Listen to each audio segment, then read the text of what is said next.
नमस्कार मित्रांनो, आदिवासी विकास विभागाचा फॉर्म भरताय चौकीदार पदासाठी तर थांबा, प्रमोशनचा आधी समजून घ्या. नाहीतर 10वी बेसवर फॉर्म भराल आणि नंतर म्हणाल सर या डिपार्टमेंट मध्ये तर प्रमोशनच होत नाही, कशाला मी फॉर्म भरला आणि कशाला मेहनत केली. म्हणून आजचा व्हिडिओ हा तुमचे डोळे उघडणारा एक व्हिडिओ असणार आहे. म्हणून तुम्ही हा व्हिडिओ शेवटपर्यंत पूर्ण बघावा. आणि तुमचा जर कोणी मित्र किंवा महिलांमधील जर कोणी फॉर्म भरणार असेल चौकीदार पदाचा, त्याला या व्हिडिओची लिंक आता शेअर करा. प्रमोशनच्या बाबत जाणून घ्या. मी स्वतः आदिवासी विकास आयुक्तालय आमच्याकडे नाशिकला मी तिथं गेलो होतो. तिथं एक दोन चौकीदार भेटले, त्यांच्याशी मी अनऑफिशियल गप्पा मारल्या.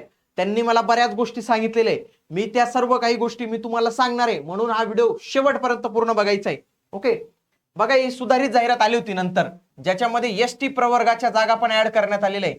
बरेच उमेदवारांना ही जाहिरात मिळत नाही. मी त्यांना सांगेल की मित्रांनो, तुम्ही आपलं टेलिग्राम चॅनल आहे तर ते जॉईन करून ठेवा. त्याच्यावर या सगळ्या पीडीएफ वगैरे शेअर होतातच.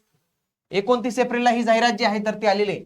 6 मे पासून फॉर्म भरणं सुरू झालेलं आहे आणि 27 मे पर्यंत फॉर्म जे आहे तर तो चालणार आहे. मित्रांनो हे लक्षात घ्या. आता महत्वाचा प्रश्न की प्रमोशनच्या संदर्भात माहिती सांगतोच, पण मी काल परवाच एक व्हिडिओ घेतलेला होता. कशावर? बघा, हा अभ्यासक्रमावर एक व्हिडिओ घेतलेला होता मी. आता याची लिंक बऱ्याच विद्यार्थ्यांना मिळाली नाही, तर बघा इथं ही पीडीएफ ची लिंक आहे. ही पीडीएफ तुम्ही डाउनलोड करून घ्या. इथून तुम्ही टेलिग्राम चॅनलला जाणार आणि त्या टेलिग्राम चॅनलला जॉईन करून घ्या. नंतर तुम्हाला हे पीडीएफ कमेंट करा याची पण गरज राहणार नाही मित्रांनो. ते डायरेक्टली सगळे मी तिथं शेअर करत असतो. ओके, तर त्या सगळ्या काही गोष्टी लक्षात घ्या. प्रमोशन ही फार महत्वाची गोष्ट आहे बरं का. इथं प्रॉब्लेम काय आहे, इथं 10वीचे पोरं फॉर्मच नाही भरणार. इथं फॉर्म भरतील पदवीवाले खऱ्या अर्थाने. ही पद कशावर आहे माहितीये का? 10वीवर आहे. परंतु 10वीवालेच फॉर्म भरतील असं नाही. 12वीवाले, पदवीवाले, इंजिनिअरिंग वाले सगळेच फॉर्म भरणार आहेत त्याच्यात, लक्षात घ्या. तर ते सगळे लोक जे फॉर्म भरणार आहेत तर त्यांना काय अपेक्षा माहितीये का, की हे S1चं पद आहे, हे आहे चौकीदार आणि आम्हाला प्रमोशन मिळालं पाहिजे 4-5 वर्षात, तर आम्हाला मेहनत करण्यात अर्थ आहे, तर फॉर्म भरण्यात अर्थ आहे. बरेच उमेदवार मला प्रश्न विचारत होते, बरेच उमेदवारांनी कमेंट केली. सगळ्या तुमच्या कमेंट मी वाचत असतो मित्रांनो. ओके, आता प्रत्येक कमेंटला रिप्लाय करायला गेलो तर माझे हे व्हिडिओ राहून जातील, म्हणून तेवढं तुम्ही मला स्वातंत्र्य द्या. पण तुमच्या महत्वाच्या कमेंट्स नक्की बघत असतो मी. आता बघा, याची एक PYQ ची बॅच पण आहे आपल्याकडे आणि महाराष्ट्रात ही पहिलीच बॅच आहे. महाराष्ट्रात बरेच लोक सांगतात ती ऍपटेक पॅटर्न नुसारच्या प्रश्नपत्रिका, ऍपटेक पॅटर्नच्या प्रश्नपत्रिका महाराष्ट्रात कोणाकडेच नाहीत. याचं महत्वाचं कारण म्हणजे त्याची जी सीईटी झाली होती त्याच्या पोरांकडून पेपर आपणच तेव्हा सेव्ह करून ठेवले होते. आम्हाला माहित होतं की भविष्यात लागणार आहे. तर याचे पॅटर्नचे सर्व पेपर आपल्याकडेच अवेलेबल आहे. एकमेव बॅच आहे PYQ ची, PYQ निर्धार बॅच. आजच फक्त 99 रुपये प्राइस ठेवलेली. ऑलरेडी याचे बरेचसे व्हिडिओ तिथं अपलोड करून दिलेले. सिलेबस डिकोडिंगचे व्हिडिओ, 5 ऑनलाईन टेस्ट तुम्हाला इथं PYQ च्या मिळणार आहेत. म्हणून तुम्ही आजच ही बॅच जॉईन करून ठेवा. सगळ्यात आधी नोकरीचे ठिकाण कोणते हे लक्षात घ्या, कारण की प्रमोशन होण्याच्या आधी नोकरीचं ठिकाण लक्षात घ्या. नोकरी कुठं करायची तुम्हाला? शासकीय आश्रमशाळांवर वॉचमन म्हणून राहायचंय किंवा वसतिगृहावर वॉचमन म्हणून राहायचंय. ओके, ऑफिसला अजून तुम्हाला सांगितलेलं नाही. इथं 478 जागा आहेत. हे 416 ही जुनी ऍड होती, ही 478 जागा आहेत. कुठं कुठं जायचं बघा, शासकीय आश्रमशाळा असतात ते आणि वसतिगृह मुलांचे किंवा मुलींचे, तिथं तुम्हाला वॉचमनची ड्युटी करायची, चौकीदारची ड्युटी करायची. तुम्हाला काही जिल्ह्याच्या मुख्यालयाच्या ठिकाणी किंवा डायरेक्ट मेन ऑफिसला दिली जाणार नाही. आता हे वसतिगृह जे आहेत तर ते वसतिगृह शहरात असतात, म्हणून शहरात ड्युटी करायला मिळेल. परंतु जे शासकीय आश्रमशाळा असतात ना, मात्र त्या थोड्याशा दूरदराच्या इलाक्यात राहतात, तिथं तुम्हाला जाऊन काम करण्याची तयारी ठेवावी लागणार आहे. सगळ्यात आधी प्रमोशन होते का? हो, होणार ना. प्रमोशन होणार ना? होय, होते. चौकीदार या पदावर असलेल्या कर्मचाऱ्यांना शासकीय नियमानुसार प्रमोशन मिळते. तर प्रमोशन मिळते का? तर याचं उत्तर आहे हो. मी तिथील एका कर्मचाऱ्याला विचारलं, तो पण म्हटलं सर प्रमोशन मिळते ना. म्हणे का नाही मिळणार प्रमोशन?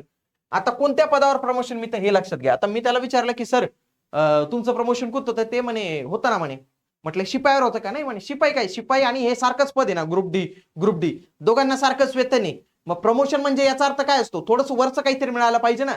तर त्यांचं म्हणणं आहे चौकीदार या पदावरून आमचं प्रमोशन हे लिपिकला होतं. आणि ही ऑथेंटिकेट माहिती बरं का मित्रांनो. मी काय हे चॅट जीपीटीला टाकतो, जेमिनीला टाकतो, मग ती मला माहिती देते. हा, ते फक्त एक सुसूत्रीकरण करून देतं, प्रेझेंटेशन करून देतं. पण ही माहिती मी स्वतः तिथं सेंटरला जाऊन डिपार्टमेंटला जाऊन घेतलेली. त्यांचं म्हणणं आहे सर 100% लिपिकला प्रमोशन होतं.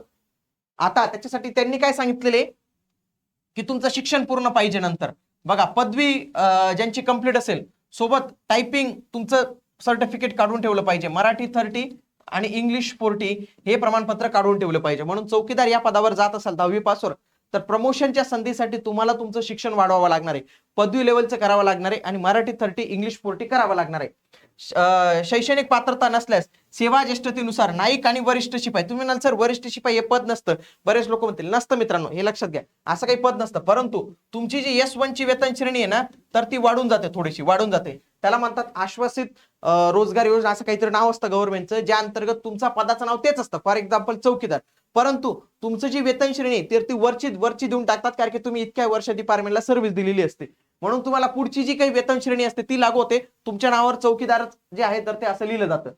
प्रमोशनला किती वर्ष लागतात मित्रांनो? प्रमोशन लवकर होत नाही बरं का, मी तुम्हाला आत्ताच सांगून देतो, प्रमोशन लवकर होत नाही. म्हणून फॉर्म भरायचा असेल व्यवस्थित पद्धतीने फॉर्म भरा, 10वीच्याच बेसिस ते फॉर्म भरून टाका. म्हणजे 10वीच्या उमेदवारांसाठी त्यांनी काढलेली, त्यांना ही अपेक्षा नाही की PhD वाल्यांनी फॉर्म भरावा आणि इंजिनिअरिंग वाल्यांनी फॉर्म भरावा, म्हणून ते काय तुम्हाला 2 वर्षात 3 वर्षात 5 वर्षात प्रमोशन देत नाही. त्यांनी मला सांगितल्याप्रमाणे सर 5 पासून पुढचे कधी होईल काही सांगता येत नाही, 10 वर्ष पण लागून जातात सर म्हणे. मी त्यांना विचारलं, सर म्हणे अजिबात फिक्स नसतं इथं, ते डायरेक्ट ते अधिकारी ठरवतात, वरचे मंत्री ठरवतात, त्यांच्यावर असतं डिपेंड. पण 5 वर्षाच्या आधी काही यूज करा तुम्ही, तुमचं प्रमोशन अजिबातच होत नाही म्हणे. मग किमान 10 वर्ष तरी पकडून ठेवा तुम्ही, 10 वर्ष प्रमोशन होत नाही, कारण की या सगळ्या चौकीदारांना जर प्रमोशन देत गेले तर तेवढे लिपिकचे पण पद नाहीत ना तिथं, एवढे पद भरलेले चौकीदारचे, तर ते नाही. हा, आमच्यात प्रमोशन म्हणजे काय मानलं जातं त्यांनी मला स्पष्ट सांगितलं, सर प्रमोशन म्हणजे काय असतं माहितीये का, आमच्यासाठी प्रमोशन म्हणजेच इज इक्वल टू बदली असते सर, बदली.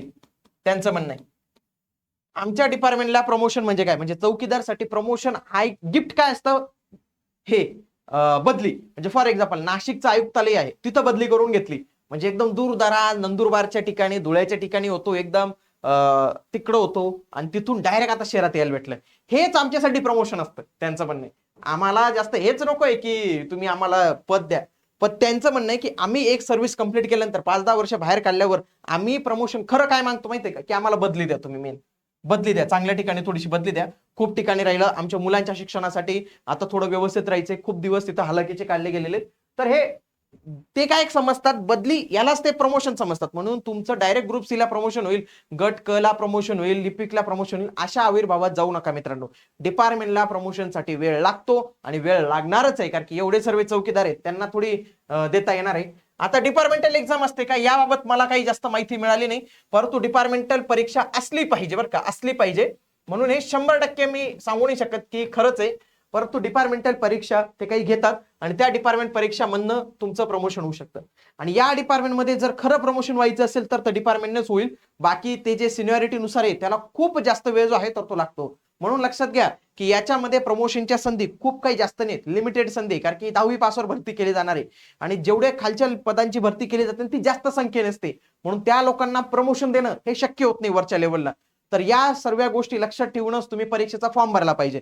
परंतु मी म्हणेल खऱ्या अर्थाने का ग्रामीण भागाचा व्यक्ती जो 10वी पास आहे 12वी पास आहे त्याला सरकारी नोकरीची खूप चांगली संधी बरं का, कारण की मार्केटमध्ये पाहिलं गेलं 10वी पासवर 12वी पासवर जॉब नाही मित्रांनो, आणि त्याच्यामध्ये सरकारी जॉब आहे. ओके, पेमेंट वाढत राहणार आहे. 8व्या आत्ताच त्यांचं 32 ते 33,000 पेमेंट आहे आणि इंडियन त्यांना 26 ते 27,000 येतं. आणि मी सांगतो जेव्हा 8वीत नाईक होईल त्यांना किमान 40,000 एवढं पेमेंट तर फिक्स असेल. म्हणजे तुम्ही हा व्हिडिओ सेव्ह करून ठेवला तरी चालेल. 8व्या वेतन आयोगानुसार त्यांचं पेमेंट हे 40,000च्या पुढे जाईल. म्हणजे तशा विद्यार्थ्यांनी नक्कीच फॉर्म जो आहे तर तो भरला पाहिजे. आणि या तुमच्या तयारीत मी तुमच्या सोबत असणार आहे. मी तुमच्यासाठी बरेच व्हिडिओ घेऊन येत असतो, बरेच काही माहिती, आणि तुम्ही माझ्यासोबत जोडले जाण्यासाठी ही बॅच नक्की जॉईन करून टाका, PYQ निर्धार बॅच, ज्याच्यामध्ये लक्षात घ्या ऍपटेक कंपनीच्या फॉर्मॅट नुसार जे आहेत तर ते सर्व काही रचना इथं केलेली. 99 रुपये फीस भरून तुम्ही या बॅचला एनरोल करू शकतात. भेटूया पुढील व्हिडिओमध्ये. परंतु त्यासोबतच मित्रांनो लक्षात घ्या बरेच व्हिडिओ आदिवासी विकास विभागाच्या संदर्भातला बघा, अभ्यासक्रमचा फॉर्म भरण्यासंदर्भातला त्याची एक सिरीज पण आहे. विजय सर सध्या ती सिरीज घेते, बाळासाहेब बोडके सर घेते, त्याच्यासोबत अमोल गाडेकर सर पण येणाऱ्या कालावधीत घेणार आहे, किरण पाटील सर घेणार आहेत.